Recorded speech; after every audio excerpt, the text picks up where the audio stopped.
Welcome back to another video. Today I'm going to be showing you guys the vintage collection in the Rogue One line.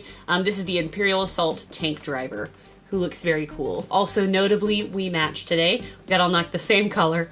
But this is a really cool one. I am not sure off the top of my head what wave this is. A relatively recent one, I think.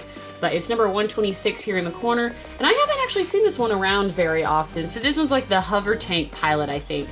Or the tank driver, whatever. I have him in 6-inch, Black Series 6-inch. He came out pretty quickly. And then, of course, they released him in a highly articulated form here, which is fantastic. So we do have the old packaging. Sorry for the glare. It says Star Wars Rogue One up there, and then a picture of the pilot. Obviously, this is a made-up card back because it never did release as a vintage figure, of course. We have the figure in a nice bubble right here with that nice color that matches me. And then at the bottom, there's the Kenner logo. On the back, you can see who else is in the wave in those colorful boxes that were originally brought in by the original vintage collection. So here it says vintage collection, and then it talks about celebrating Star Wars that way. So let me go ahead and open him up, and I will give you guys a closer look. Alrighty, and here we are with the pilot, or the driver, and his arms stick out from his body a little bit. You could probably adjust them so that they don't. They kind of sit a little bit more naturally. But overall, he looks very cool. He has some weathering on the torso and all around the back, as well as on the shins, which looks fantastic.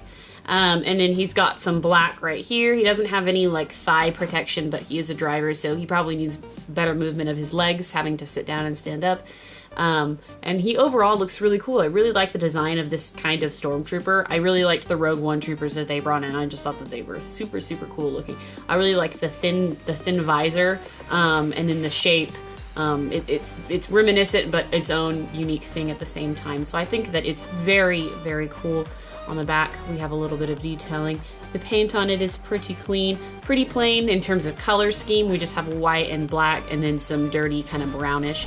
He does come with his normal Stormtrooper blaster, which is kind of a like matte gray.